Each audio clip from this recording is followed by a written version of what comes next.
আসলাম আজকে নতুন একটা ভিডিও নিয়ে। আজকে যাচ্ছি দাদা ভাইয়ের সাথে ঘুরতে। না ঘুরতে না, আজকে যাচ্ছি দাদা ভাইয়ের সাথে নাস্তা করতে। চলো, অনেক দিন পর দাদা ভাইয়ের সাথে কিন্তু নাস্তা করতে যাচ্ছি। দেখো, প্রথমে কিন্তু আমরা চলে এসেছি ফুলের দোকানে। আর ভিডিওটা করেছিলাম আমি বৃহস্পতিবারের দিন, আজকে শেয়ার করছি। সত্যি বলতে কালকে আর এডিট করতেই ভুলে গেছিলাম। তারপর দেখো, ফুল নিয়ে ডাইরেক্ট চলে আসলাম নাস্তার দোকানে। দাদাভাই বলছে তুই কী খাবি, কচুরি খাবি না পরোটা খাবি? আমি বললাম কচুরি খাবো। বললো ঠিক আছে চ।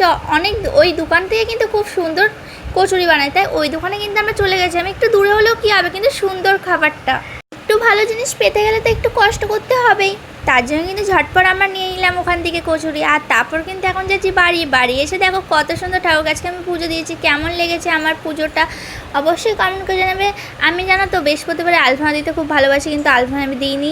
আমি ভেবেছিলাম স্টিকার এনে দিব, কিন্তু ভুলে গেছিলাম আসার পথে। তো যাই হোক, নেক্সট বৃহস্পতিবার আবার দিব। চলো, ভিডিওটা এখানে শেষ করছি। নেক্সট ব্লগে আসছি। Bye bye, love you.